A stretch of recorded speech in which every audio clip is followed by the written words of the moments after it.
Hello guys, welcome back to channel. So summer holidays అయితే start అయిపోయాయి. మా holidays ఇంకా మా ఎంజాయ్మెంట్ అయితే స్టార్ట్ అయినట్లే.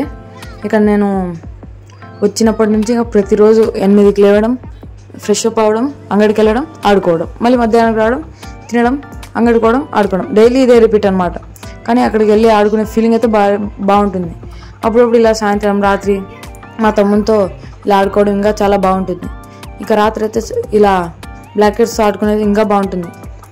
ప్రతిరోజు అలా తిరుగుతూ ఇక అన్నోళ్ళతో మాట్లాడుకుంటూ అలా బయటకు వెళ్ళి క్రికెట్ ఆడడం కూడా చాలా బాగుంటుంది. మంచి ఎక్స్పీరియన్స్గా ఉంటుంది. ఇక ఇండోర్ గేమ్స్ అయితే అవి కూడా బాగానే ఉంటాయి. అప్పుడప్పుడు అలా బయటకు వెళ్ళి ఏదైనా తినాలనిపిస్తుంది, కానీ ఓపిక ఉండదు మనం తినడానికి. ఏదో అప్పుడప్పుడు అలా వెళ్తాం వస్తాం అంతే, ఎవరు తోడు ఉంటే తప్ప. ఇక ఇలా సమ్మర్ హాలిడేస్ అలా బాగా గడిచిపోతాయి. ఇక లాస్ట్కి మెల్లిగా అయిపోయే కొద్దీ అసలు హాలిడేస్ జరిగినట్లే ఉండవు. ఏంద్రా అప్పుడే అయిపోయాయా అనిపిస్తుంది.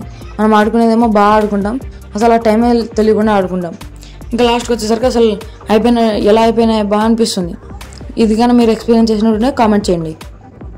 ఇక గ్రౌండ్కి వెళ్ళి క్రికెట్ ఆడడం ఇంకా బెనిఫిషియల్, ఎందుకంటే మనం ఎలాగో వాకింగ్కి వెళ్ళండి అది అన్నా మనం వెళ్ళాం. కానీ ఇలా క్రికెట్ అలాంటి గేమ్స్ గ్రౌండ్కి వెళ్ళి ఆడడం వల్ల అలా ఇలా తిరుగుతాం కాబట్టి కొంచెం వాకింగ్ లాగా ఉంటుంది, జాగింగ్ అట్లా అయినట్లు కూడా ఉంటుంది. అలా చేయడం వల్ల మనకు కూడా చాలా మంచిదే. ఇక ఎప్పుడూ ఇంట్లో కూర్చొని మొబైల్ చూడడమే. ఇంకా ఎప్పుడో ఒకసారి ఇట్లా కిందకి వచ్చి మేము ఆడతాం అనమాట. అసలు ఇలా ఆడేటప్పుడు అయితే చాలా మంచిగా ఉంటుంది. లైక్ నేలబండ, కలరు, హైడ్ అండ్ సీక్, పట్టుకునే ఆట, ఇలా చాలా మంచిగా ఉంటాయి అన్నమాట. ఇట్లా ఆటలు ఆడుతుంటే అసలు ఇవి మెమరీస్ అనమాట, చైల్డ్హుడ్ మెమరీస్ ఇవన్నీ. ఇక ఈ ఆటలు ఆడితే కానీ పెద్దయిన తర్వాత మనకి హ్యాపీగా ఉండదు.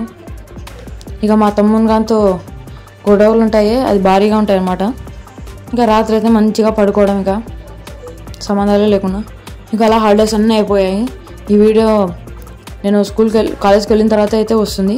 సో లైక్ చేయండి, షేర్ చేయండి, సబ్స్క్రైబ్ చేయండి.